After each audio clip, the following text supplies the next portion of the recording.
નમસ્કાર વિદ્યાર્થી મિત્રો, world in box academy Ahmedabad શાખામાંથી હું મિતેશ એમ સોલંકી આપ સૌનું હાર્દિક સ્વાગત કરું છું. મિત્રો, જેવી રીતે આપણે ગઈકાલે એક મહત્વના બંધારણીય પદ એટોર્ની જનરલની વાત કરી હતી, એવી રીતે આજે આપણે ભણવા જઈ રહ્યા છીએ CAG એટલે કે કેગ, જેને આપણે કહીએ છીએ કમ્ટ્રોલર ઓડિટર જનરલ ઓફ ઇન્ડિયા. જે મિત્રોએ મારો ગઈકાલનો એટોર્ની જનરલ વિશેનો લેક્ચર ન જોયો હોય એમને નમ્ર વિનંતી, અત્યારે તમે ઉપર એક લિંક જોઈ રહ્યા છો, એ લિંક ઉપર તમે ક્લિક કરશો તો તમને ગઈકાલનો મહત્વનો લેક્ચર એટોર્ની જનરલ મળી જશે. આજે આપણે CAG વિશે પણ એવી જ પરીક્ષાલક્ષી અને કેટલીક અજાણી બાબતોનો અભ્યાસ કરવા જઈ રહ્યા છીએ. લેક્ચરની શરૂઆતમાં બે બાબત તમને યાદ કરાવી દઉં. એક, જે મિત્રોએ હજી સુધી મારી ચેનલમાં સબસ્ક્રાઇબ બટન નથી દબાવ્યું એમને નમ્ર વિનંતી, નીચે જ બટન આપેલું છે, આપ સબસ્ક્રાઇબ ઉપર ક્લિક કરશો તો મારી સાથે જોડાઈ જશો. અને બીજી અગત્યની વાત કે આજના લેક્ચરના અંતે પણ કેટલાક રસપ્રદ, કેટલાક મહત્વના અને પરીક્ષામાં પૂછી શકાય એવા પ્રશ્નો તમારા માટે મેં કાઢેલા છે. તો લેક્ચરના અંતે એક સાથે તમે મને YouTube કમેન્ટમાં તમારા જવાબ આપી શકો છો. તો શરૂ કરીએ આપણે આજનો લેક્ચર CAG, અને ગઈકાલની જેમ આજે પણ આપણે પહેલા પ્રાથમિક પરિચય મેળવી લેશું CAG વિશે. તો CAG, જેને આપણે કમ્ટ્રોલર ઓડિટર જનરલ ઓફ ઇન્ડિયા કહીએ છીએ, એને સામાન્ય રીતે આપણા ગુજરાતી પુસ્તકોમાં એક નામથી ઓળખવામાં આવે છે, અને એ નામ તમે સ્ક્રીન ઉપર જોઈ રહ્યા છો, નિયંત્રક મહાલેખા પરીક્ષક. હવે પ્રાથમિક પરિચય અંતર્ગત સૌથી પહેલા તો એ જાણી લેવું જોઈએ કે CAG નો ઉલ્લેખ બંધારણના કેટલામાં ભાગમાં કરવામાં આવેલો છે. તો એ જવાબ તમે જાણો છો, ભાગ 5માં. મેં ગઈકાલે પણ તમને કહેલું કે બંધારણનો સૌથી લાંબો અને સૌથી મોટો જો કોઈ ભાગ હોય તો તે છે ભાગ 5. હવે ભાગ 5માં પણ નિયંત્રક મહાલેખા પરીક્ષક અથવા તો CAG નો ઉલ્લેખ કેટલામાં આર્ટિકલમાં કરવામાં આવેલો છે, તો તેનો જવાબ પણ યાદ રાખજો, 148. પરીક્ષા વખતે મેં ઘણીવાર એવું જોયું છે કે વિદ્યાર્થી મિત્રો એટોર્ની જનરલ અને CAG ની વચ્ચે ગૂંચવાઈ જાય છે અથવા તો કન્ફ્યુઝ થઈ જાય છે. તો ખાસ યાદ રાખજો, એટોર્ની જનરલનો આર્ટિકલ નંબર છે 76 અને CAG નો આર્ટિકલ નંબર છે 148. આ ઉપરાંત બીજી એક વાત ખાસ યાદ રાખજો કે CAG જે છે તેમને આપણે ભારત સરકારના ઓડિટ અને અકાઉન્ટ વિભાગના અધ્યક્ષ તરીકે પણ ઓળખીએ છીએ, અને તેઓ એક રક્ષક તરીકે કામ કરે છે. તમને થશે કોના રક્ષક? તો ભારત સરકારના જે જાહેર ખાતાઓ છે એટલે કે જે પબ્લિક અકાઉન્ટ છે, અને આ ઉપરાંત આપણા દેશની જે અર્થવ્યવસ્થા છે, આ બંનેના રક્ષણ કરવાની જવાબદારી બંધારણે CAG ને આપેલી છે. અને એના માટે તમે ધ્યાનથી અમારું છેલ્લું સ્ટેટમેન્ટ વાંચો કે ભારતની અંદર જે નાણાકીય વહીવટી ક્ષેત્ર છે એટલે કે ફાઇનાન્શિયલ એડમિનિસ્ટ્રેટિવ ઝોન જે છે, એમાં બધી જ કામગીરી જે છે તે સંસદના કાયદા મુજબ અને બંધારણની જોગવાઈ મુજબ જ થાય છે કે નહીં તે જોવાની જવાબદારી બંધારણે CAG ને આપેલી છે, અને માટે જ CAG ને અર્થવ્યવસ્થાના રક્ષક તરીકે પણ ઓળખવામાં આવે છે. અને નિયંત્રક મહાલેખા પરીક્ષકની ઓફિસ પણ ભારતની એક સ્વતંત્ર ઓફિસ તરીકે જ કામગીરી કરી શકે છે. અહીંયા સ્વતંત્ર ઓફિસનો અર્થ એવી રીતે છે કે તેઓ પોતાનું કામ તટસ્થતા પૂર્વક કોઈ પણ જાતના સરકારના દબાણમાં આવ્યા વગર કરી શકે છે. તો આ થઈ CAG ના પ્રાથમિક પરિચય વિશેની કેટલીક માહિતી. હવે આપણે જોઈ લઈએ CAG ની નિમણૂક અને તેમના કાર્યકાળ વિશે. તો ભારતના રાષ્ટ્રપતિ જે છે તેઓ હંમેશા CAG ની નિમણૂક કરતા હોય છે, અને નિમણૂક થાય ત્યારે અનુસૂચિ 3માં આપેલા એક શપથના નમૂના અનુસાર CAG એ પોતાની શપથ રાષ્ટ્રપતિ સમક્ષ લેવાની હોય છે. હવે એકવાર નિમણૂક થઈ જશે તો તેઓ પોતાનો કાર્યકાળ ક્યાં સુધી ભોગવશે? તો એના માટેની બે શરતો છે, બેમાંથી કોઈ પણ એક શરત એ પૂરી કરી શકે છે.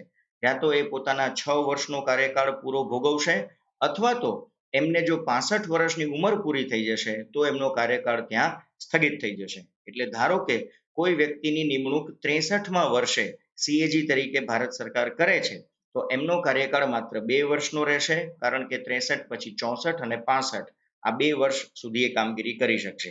પરંતુ ધારો કે કોઈ વ્યક્તિની CAG તરીકેની નિમણૂક 59માં વર્ષે થાય છે, તો એવા સંજોગોમાં તેઓ પોતાનો 6 વર્ષનો કાર્યકાળ પણ પૂરો કરી શકે છે, અને 65 વર્ષની ઉંમર પણ એમની પૂરી થઈ જશે. તો આ થઈ એમના કાર્યકાળની વાત.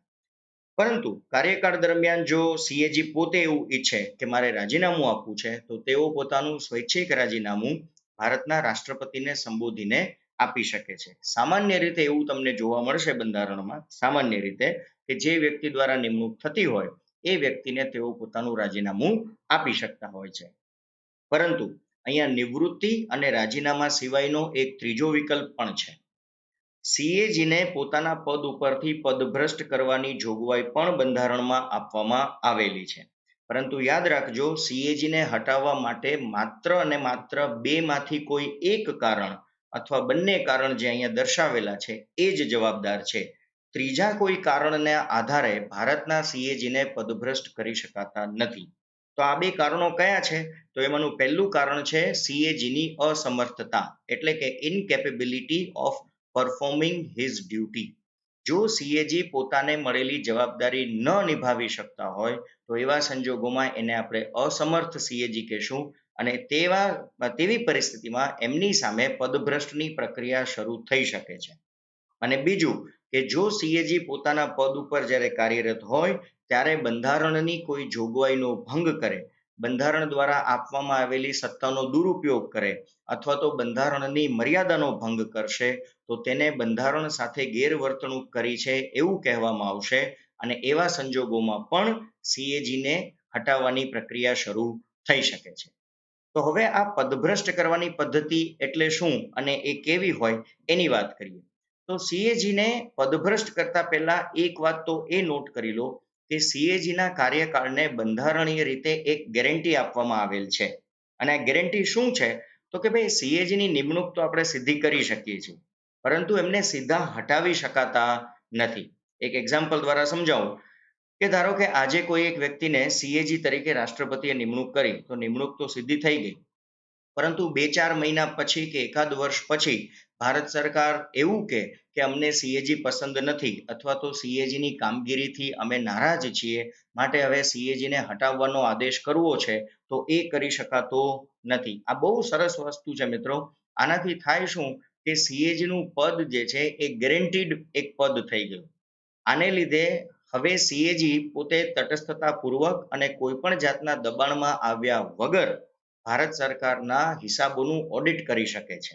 એટલે એક જાતનું આ અભય વચન છે જેથી સીએજી પૂરી સ્વતંત્રતાથી પોતાની સત્તાઓનો ઉપયોગ કરી શકે અને ભારત સરકારના હિસાબો જે છે એનું વ્યવસ્થિત, પ્રામાણિકપણે અને તટસ્થતાપૂર્વક ઓડિટ કરી શકે, જેથી જાહેર જનતાને ખ્યાલ આવે કે વર્તમાન સરકાર જે છે એ સરકારી પૈસાનો ઉપયોગ કેવી રીતે કરી શકે છે. એટલે આ બંધારણીય ખાતરી ખૂબ જ મહત્વની છે.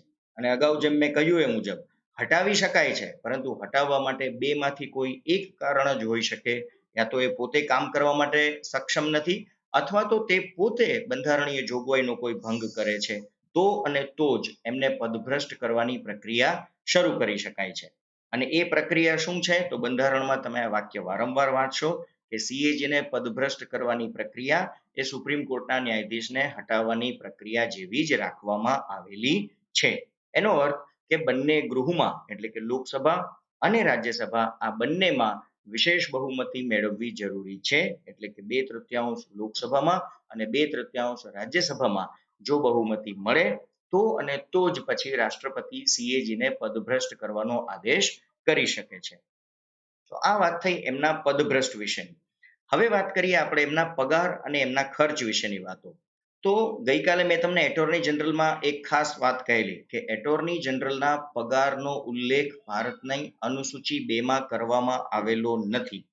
જ્યારે યાદ રાખજો, સીએજીના પગારનો ઉલ્લેખ અનુસૂચિ 2માં તમને જોવા મળશે. બીજી એક ખાસ વાત, ગઈકાલે મેં તમને એવું કહેલું કે એટોર્ની જનરલનો પગાર ભારતના રાષ્ટ્રપતિ નક્કી કરે છે, જ્યારે સીએજીનો પગાર સંસદ દ્વારા કાયદા દ્વારા નક્કી કરવામાં આવે છે અને સંસદે જે પગાર નક્કી કરેલો હશે એ જ પગાર સીએજીને મળવાપાત્ર રહેશે. તો મિત્રો, આ જે નાના નાના તફાવત છે, જો કોઈ પરીક્ષક ઈચ્છે તો આ પ્રકારના વાક્યો અથવા તો વિકલ્પો આપી અને તમને ગૂંચવી શકે છે. તો મારો એટોર્ની જનરલનો અને સીએજીનો લેક્ચર એક સાથે જોઈ અને શક્ય હોય તો આવા તફાવત પણ તમારે તમારી નોટ્સમાં લખી લેવા જોઈએ. હવે સીએજી ને પગાર કેટલો મળશે તો એના વિશે એક બીજી પણ એવી જોગવાઈ છે કે સામાન્ય રીતે સુપ્રીમ કોર્ટના ન્યાયાધીશને જેટલો પગાર આપવામાં આવશે એટલો જ પગાર ભારતના સીએજી ને પણ આપવાની એક જોગવાઈ બંધારણમાં કરેલી છે. બીજી એક મહત્વની ગેરંટી કે કોઈ પણ એક વ્યક્તિ જ્યારે સીએજી તરીકે નિમણૂક પામશે ત્યાર પછી તેમના પગારની બાબતમાં કે તેમના પેન્શનની બાબતમાં કોઈ ફેરફાર કરી શકાશે નહીં.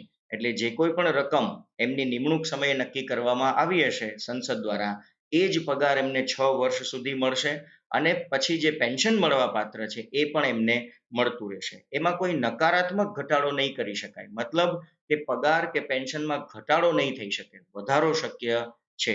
આ વાત થઈ એમના પગાર અને ખર્ચની. આ ઉપરાંત સીએજી પોતે એક વ્યક્તિ નથી, સીએજી એક પદ છે.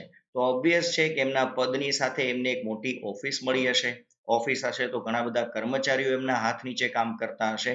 તો એ તમામ કર્મચારીઓનો પગાર, એ ઓફિસનો ખર્ચ અને જેટલો પણ બીજો વહીવટી ખર્ચ થતો હશે, આ તમામ ખર્ચ ભારતની સંચિત નિધિ એટલે કે કોન્સોલિડેટેડ ફંડ ઓફ ઇન્ડિયામાં ઉધારવામાં આવે છે અને ભારત સરકારની એ જવાબદારી રહે છે. તો આ વાત થઈ સીએજી ના પગાર અને ખર્ચ વિશે. હવે વાત કરીએ એમની જવાબદારીઓ, એમના કાર્યો વિશેની. તો બહુ મહત્વની સ્લાઇડ છે. 2 સ્લાઇડ હવે જે આવશે તો ખૂબ ધ્યાનથી સાંભળજો અને ધ્યાનથી નોટ પણ કરજો. તો આર્ટિકલ નંબર 149 અંતર્ગત કેન્દ્ર સરકાર, રાજ્ય સરકાર અને રાજ્ય સરકાર કે કેન્દ્ર સરકાર સાથે જોડાયેલી જે કોઈ પણ સંસ્થાઓ છે, જેને આપણે જાહેર સંસ્થાઓ કહીએ કે સરકારી સંસ્થાઓ કહીએ કે જાહેર એકમો કહીએ, આ ત્રણેય જગ્યાએ જે કોઈ પણ ખર્ચ થાય છે એ તમામ ખર્ચના હિસાબનું ઓડિટ કરવાની જવાબદારી કેગની હોય છે.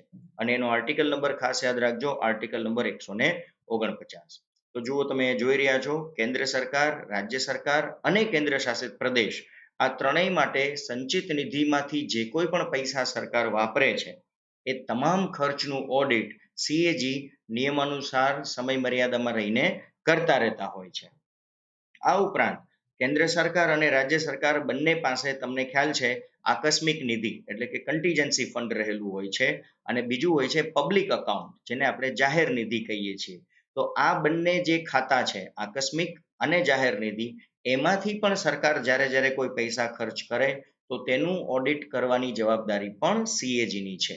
અહીંયા હું તમને ટૂંકમાં એક વાત કહી દઉં, પછી તમને આના ઉપર એક વિસ્તૃત લેક્ચર આપીશ સંચિત નિધિ, આકસ્મિક નિધિ અને જાહેર નિધિ વિશે. પરંતુ આ 3 શબ્દો અત્યારે તમે સાંભળી રહ્યા છો તો ત્રણેય માટે હું એક એક વાક્ય કહું છું, એ ધ્યાનથી સાંભળજો. નોટ કરતા હોય તો નોટ કરી લેજો.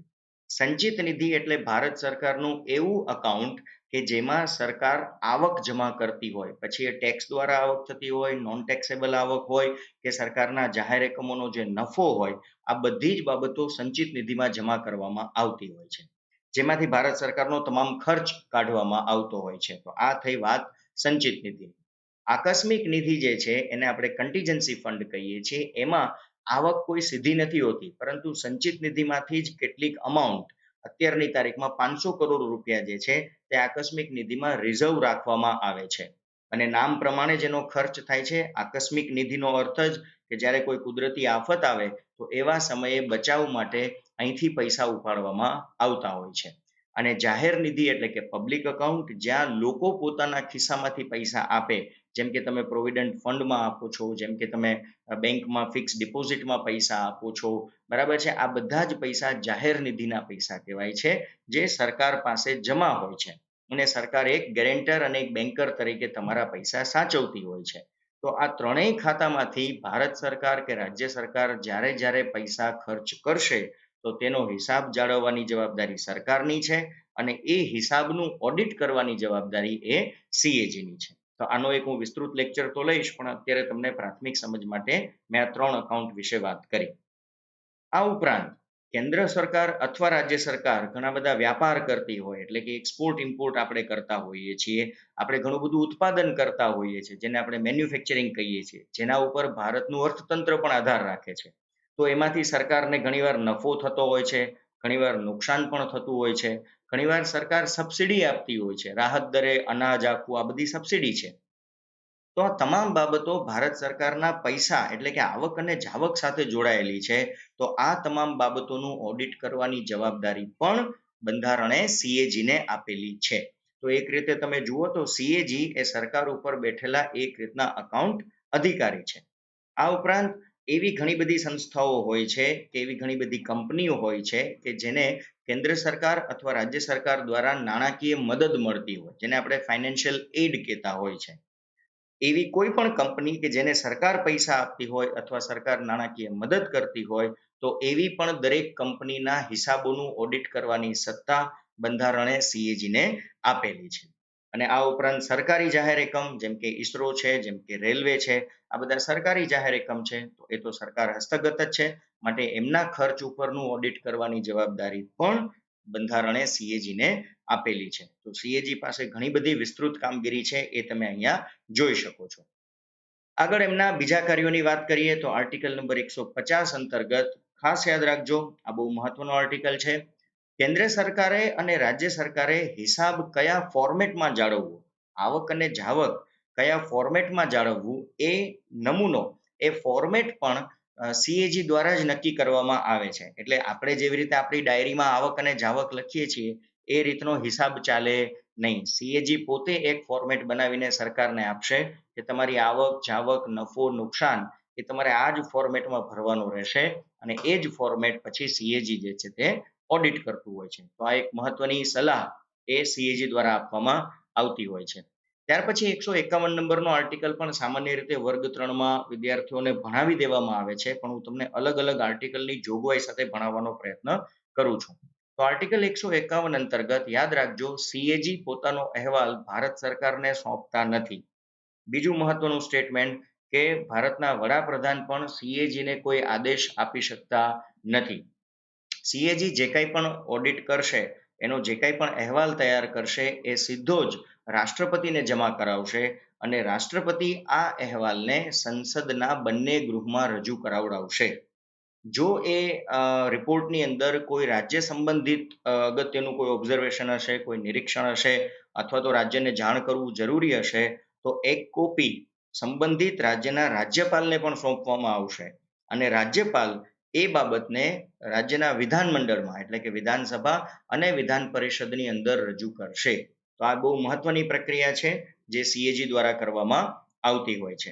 ત્યાર પછીનો ત્રીજો મહત્વનો આર્ટિકલ છે આર્ટિકલ નંબર 279. આ 279 આર્ટિકલ અંતર્ગત વર્ષના અંતે ટેક્સેશન એટલે કે કર જે છે તે અને સરકારને ડ્યુટી દ્વારા જે ચોખ્ખી આવક થઈ હોય, એટલે ટેક્સ દ્વારા સરકારને નેટ પ્રોફિટ કેટલો થયો અથવા નેટ ઇન્કમ કેટલી થઈ અને ડ્યુટી દ્વારા સરકારને નેટ ઇન્કમ કેટલી થઈ, આની એક આવકનું પ્રમાણપત્ર સર્ટિફિકેટ એ માત્ર ને માત્ર સીએજી આપે છે. બહુ અગત્યની વાત છે મિત્રો આ, કે સરકારે વાસ્તવિકમાં કેટલો નફો કર્યો અથવા કેટલું નુકસાન કર્યું એનું સર્ટિફિકેશન નાણાં મંત્રાલય નથી આપતું, એનું સર્ટિફિકેશન સીએજી આપે છે. તો આવી બધી બાબતો સામાન્ય રીતે વર્ગખંડોમાં કે વર્ગ 3માં ભણાવવામાં આવતી નથી. માટે આ આર્ટિકલ સાથે હું તમને જોગવાઈ ભણાવી રહ્યો છું. અને એટલા માટે જ આપણે એવું કહીએ છીએ કે સીએજી જે છે એ પબ્લિક અકાઉન્ટ કમિટી, પીએસી જેને આપણે કહીએ ગુજરાતીમાં જાહેર હિસાબ સમિતિ, એ જાહેર હિસાબ સમિતિના સીએજી એક મિત્ર પણ છે, એક માર્ગદર્શક પણ છે અને એક ફિલોસોફર તરીકેની ભૂમિકા પણ ભજવે છે. તમે જાણો છો સંસદમાં જાહેર હિસાબ સમિતિ બહુ મહત્વની સમિતિ હોય છે અને જાહેર હિસાબ સમિતિના અધ્યક્ષ હંમેશા વિરોધ પક્ષના નેતાને રાખવામાં આવે છે. આ એક લોકશાહીની બહુ સરસ મજા છે મિત્રો, કે પૈસા ખર્ચ કરે છે સરકાર, પરંતુ ધ્યાન રાખવા માટે અને ઓડિટ અને હિસાબ કરવા માટેની જે સમિતિ છે જાહેર હિસાબ સમિતિ, એના અધ્યક્ષ હોય છે વિરોધ પક્ષ. એટલે સરકાર જો કોઈ ખોટો ખર્ચ કરતી હોય અથવા કોઈ ખોટા ખર્ચને ખોટી રીતે રજૂ કરતી હોય તો વિરોધ પક્ષ એ બાબત જનતા સુધી લઈ જશે. આ રીતે સંસદ એ સરકારના ખર્ચ ઉપર એક રીતે નિયંત્રણ પણ રાખતી હોય છે. ત્યારબાદ કેટલીક મર્યાદાઓની વાત કરીએ કે સીએજીની મર્યાદા શું છે. તો યાદ રાખજો, સીએજી તરીકે જ્યારે કોઈ વ્યક્તિ નિવૃત્ત થાય છે ત્યારબાદ તેઓ કેન્દ્ર સરકાર કે રાજ્ય સરકારના અન્ય પદ ઉપર કોઈ પણ જાતની કામગીરી કરી શકતા નથી. પછી એમને નિવૃત્ત જીવન જ વિતાવવું પડતું હોય છે. બીજું, ભારતનું જે મંત્રી પરિષદ કે મંત્રી મંડળ હોય છે એમાં ખાસ યાદ રાખજો, કોઈ પણ મંત્રી સીએજીનું પ્રતિનિધિત્વ કરતા નથી. જો આ વાત બહુ મહત્વની છે મિત્રો, અહીંયા એ સ્પષ્ટ થઈ જાય છે કે સીએજીની ઓફિસ એક સ્વતંત્ર ઓફિસ છે. જુઓ, કોઈ પણ મંત્રી એ સીએજી ઉપર પ્રતિનિધિત્વ ધરાવતા નથી. મેં હમણાં જ તમને કહ્યું કે ભારતના વડાપ્રધાન પણ સીએજીને આદેશ આપી શકતા નથી. તો એનો સીધો અર્થ એવો થયો કે ભારતના મંત્રીમંડળના કોઈ મંત્રીને રિપોર્ટિંગ કરવાની જરૂર સીએજીને રહેતી નથી અને એટલે જ સીએજી પોતાનો અહેવાલ સીધો જ રાષ્ટ્રપતિને આપે છે, સરકારને આપતા નથી. તો આ બે એની મર્યાદા અને એની વિશેષતા થઈ. હવે આવે છે તમારા માટેના કેટલાક પ્રશ્નો. અહીંયા સીએજી વિશેની પરીક્ષાલક્ષી માહિતી પૂરી થાય છે. આથી વિશેષ બીજું ઘણું બધું છે જે તમને મારા પુસ્તકમાં મળી રહેશે, એ તમે ભવિષ્યમાં વાંચી લેજો. પરંતુ આજના પ્રશ્નો ખાસ તમારે નોટ કરવાના છે અને એના જવાબ તમારે મને આજે જ આપવાના છે. તો પ્રશ્ન પહેલો, બહુ અઘરો પ્રશ્ન નથી પણ સમજીને જવાબ આપજો. ભારતના પ્રથમ સીએજી કોણ હતા, પરંતુ બ્રિટિશ કાળમાં? જો યાદ રાખજો, મેં બ્રિટિશ કાળમાં નિમણૂક પામેલા સીએજી ની વાત કરી છે. બીજું, સ્વતંત્ર ભારતના પ્રથમ સીએજી કોણ હતા, એ તમારે મને બીજો જવાબ આપવાનો છે. ત્રીજું, હાલના જે સીએજી છે એ કેટલામાં ક્રમે નિમણૂક પામેલા છે, એ તમારે મને માત્ર ક્રમ કહેવાનો છે, નામ પણ સાથે સાથે જણાવશો તો ગમશે. ચોથો પ્રશ્ન, તમને ખબર છે 2G સ્પેક્ટ્રમનું એક બહુ મોટું કૌભાંડ ભારતમાં થયેલું છે. તો આ 2G સ્પેક્ટ્રમ કૌભાંડ કોણે પકડી પાડ્યું હતું અથવા તો કયા સીએજી દ્વારા બહાર પાડવામાં આવ્યું હતું, એ સીએજી નું નામ તમારે મને શોધીને કહેવાનું છે. અને અઘરામાં અઘરો પ્રશ્ન કદાચ પાંચમો પ્રશ્ન છે કે ભારતની અંદર ઓડિટ અને અકાઉન્ટ વિભાગની સ્થાપના ક્યારે થઈ હતી, એ વર્ષ તમારે મને શોધીને કહેવાનું છે. તો મિત્રો, આ હતું આજનું સીએજી સ્પેશિયલ લેક્ચર. ટૂંક સમયમાં હું દેશી રજવાડાઓ ઉપર પણ તમને સરસ મજાના લેક્ચર્સ આપવાનો છું.